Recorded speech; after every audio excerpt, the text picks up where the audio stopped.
Welcome to 3DLANES number 82. Today, I am covering a specific topic that I wanted to, or that I thought it was curious and interesting. And it's actually a two-in-one, by the way. Wow, you're getting a combo today. So, the first part is OEM manufacturers that became their own brands after being obviously original equipment manufacturers for somebody else. And then they turned the page and they were like, no, we need to make our own brand. And part two is brand resurrections, watches, cars, and cameras that have resurrected from the dead. Because I've seen that's a trend, man. It's been happening for a while, maybe a little bit before COVID or after COVID, but it's gonna be almost 10 years, and a lot of times that's all you see from new watch brands. That which is the most curious case, I think. But if we start with OEM manufacturers that became their own brands, want to start with a quote from Bunny Huang, which is an expert on manufacturing sector in China. But she notes that uh, the profit margin of self-branded products is about 10 times greater than items sold through a channel in the US for Chinese factories. So ultimately, there is a substantial value in branding. So having a brand creates more value. So a manufacturer accumulates the process expertise, supplier relationships, and it could be a disruption that happens, the loss of client, the slowdown of a market, new distribution channels, and this forces strategic rethink for the brand. And this company has to invert the model, so they have to sell directly to the customer under their own name.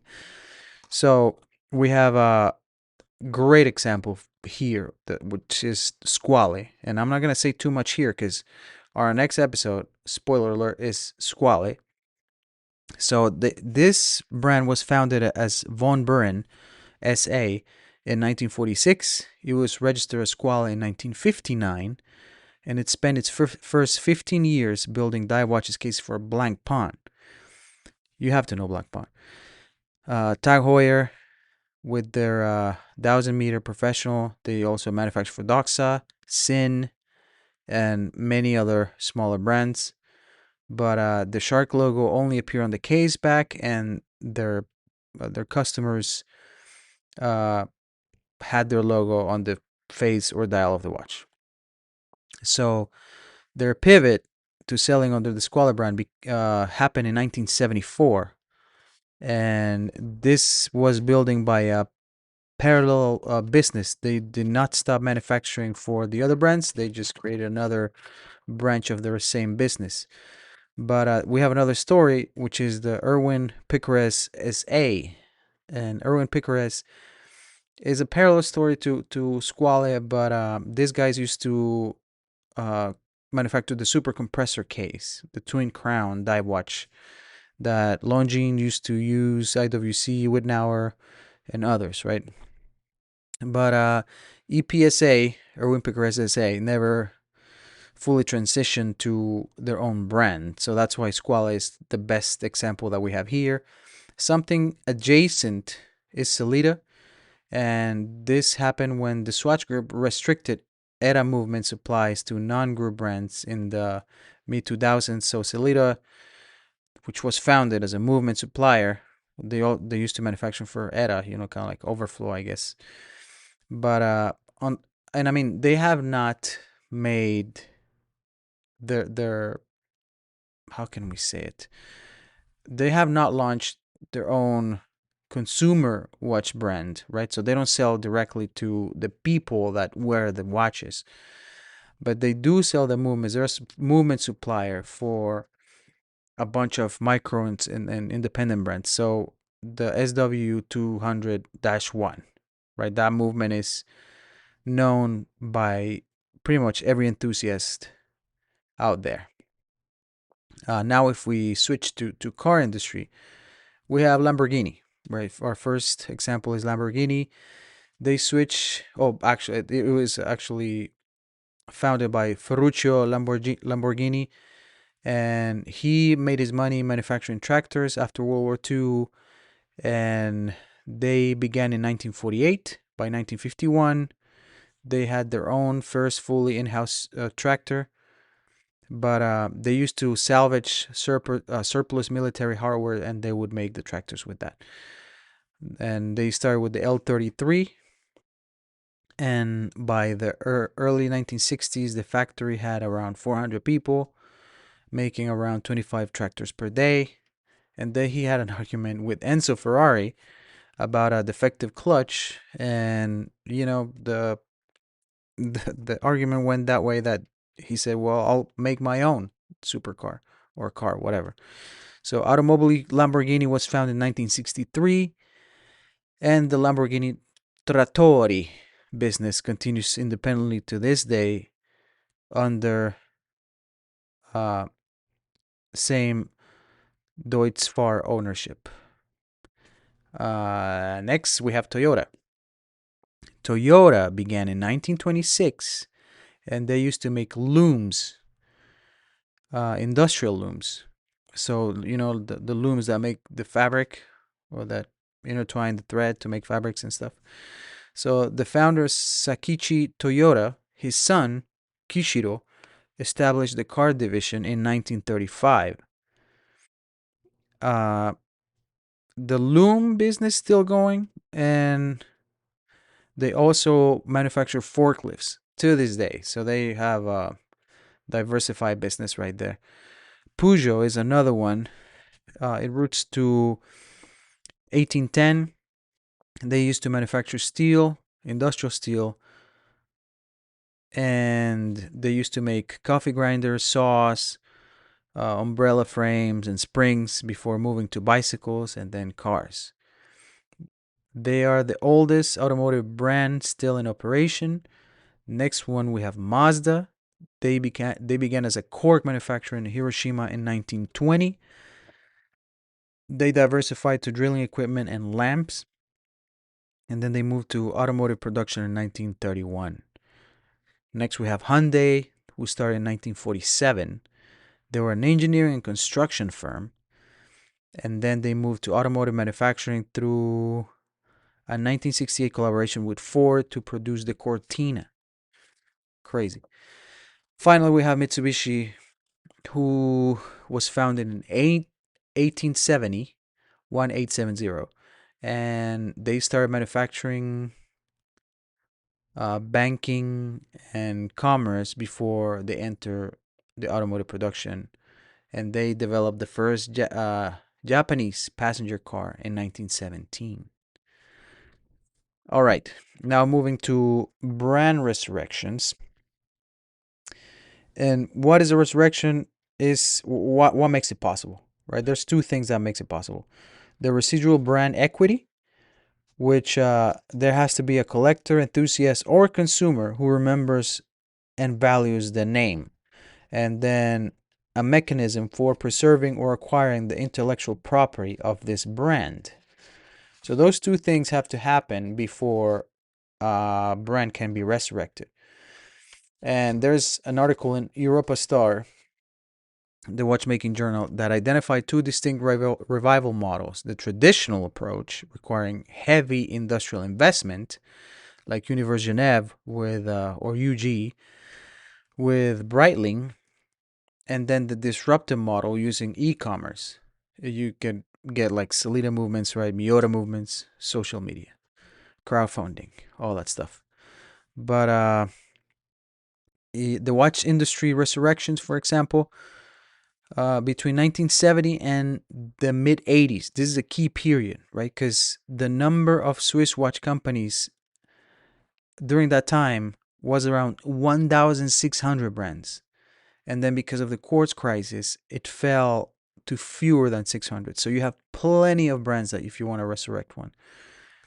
The first successful example, we have Nevada Grenchen, and this is the most successful recent watch brand resurrected, founded in 1926 in Grenchen, Switzerland. They closed their production facilities in the late 70s, and it changed hands multiple times before disappearing from the market. Then in 2018, Guillaume Ledet and Remy Chabra. I don't know if I'm saying the name correctly, but Guillaume, if you go to the wind up fairs, sometimes you might see him there. I know at the beginning he was always there, but now he's a busy man. He has like 2 or 3 brands, so he might not be able to be there all the time. But they acquired the brand, they relaunched it as a price accessible brand sold directly to consumers online, powered by Salida movements and amplified through social media. Simple. And now it's very, very successful. And then the next example we have is Yema. This was founded in Besançon, France in 1948, and it was the country's largest watch exporter through the 60s and 70s, producing an estimated, depending where you check, 500,000 to 2 million watches annually. The Superman is their most notable or successful model. Back then, even today, they still have it. But Seiko acquired the brand in 1988. They sold it in 2005. The Amber Group acquired Yema in 2008 to 2009. And they revived it. They invested over 3 million euros in the brand, developed an in-house caliber. Then by 2023, Yema was producing around 40,000 watches annually, selling in around 100 countries, with US shipments exceeding 20% of the total. Not bad. Next one, we have Aquastar, a 1960s professional dive watch brand associated with French oceanographer Jacques Cousteau. And he was revived in 2020 by Rick Murray. Next, we have a few like Timor, Lejour, Vertex, or Fears is a big one, right? Revived brand. Then on the other side of the spectrum, we have UG, Universal Genève. And this one was sold to Hong Kong group Stelux in the early 1990s. They attempted revival in 2006, but they did not succeed. Now in 2023, December 12, 2023, Breitling announced the acquisition of Universal Genève. And now in 2026, we're seeing the first models. If you want to see them, go online, you will find them there. But yeah, that's another one where there's a lot of capital invested instead of, the old crowdfunding stuff and going direct to consumer. This more through boutiques and stuff. So next we move to automotive industry resurrections, Bugatti being the first one. So they founded by Ettore Bugatti in 1909 and ceased production in 1952 after post-war financial struggles. Romano Artioli acquired the brand, attempted revival in 1987 with the EB110 supercar, but the recession killed the venture and it stayed dormant again in 1995 when the Volkswagen Group acquired Bugatti in 1998, and it basically gave it a new life.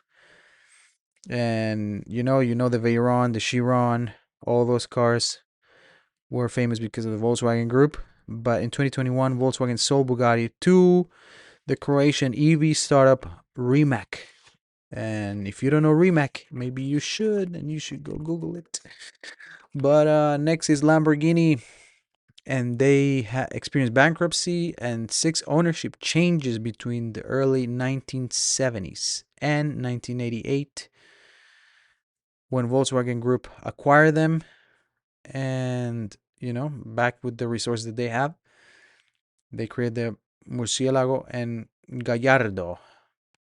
But yeah, that's how we know it now. Alfa Romeo faced multiple near-death experiences through the late 20th century before Fiat rescued it in 1986. Now Stellantis owns them and invested heavily in modernizing the brand with the Giulia, the Stelvio, the Tonale. And we still know Alfa Romeo, right? MG was acquired by SAIC Motors from China in 2005. There's no connection with the original British engineering heritage now, but I think they sell electric cars. We don't see them here in the US. But that's another one. Alpine was active from 1955 to 1995, and Renault revived it in 2017, sorry, with the Alpine A110. So far so good. They have a F1 team, so we'll see how that goes. The Tommaso, the Italian maker of the Pantera and the Mangosta, went through two bankruptcies in 2004 and 2012, and then they got acquired by Hong Kong Consortium in 2019. They have, I guess, a new hypercar coming out or out already. I'm not sure. Next one we have Aston Martin, which has been bankrupt 7 times in its 110-year history. But the association with James Bond and British craftsmanship has always attracted new investors in each instance, so they always get out of the hole because of that. So I guess that works. DeLorean, bankrupt since 1982, announced in 2022 that it would relaunch as DeLorean Motors Reimagine LLC, and they will come out with the Alpha 5, a new car, right? But yeah, that's what we have. For cameras, we have Kodak. Kodak invented digital camera in 1975, if you didn't know that. But they filed for bankruptcy in January of 2012 with 6.7 billion in liabilities. They came back from bankruptcy in 2013, and they focus on commercial digital printing for businesses, packaging, and professional services. And now, with the resurgence of film, Kodak is back alive. Polaroid declared bankruptcy in 2001. They From this, the Impossible Project came out, and it was founded by former Polaroid employees in Austria, and it began manufacturing film for original Polaroid cameras in 2017. They acquire what remained of Polaroid and rebranded to Polaroid Originals. Now they rebranded back to Polaroid, but they're back alive. Minolta.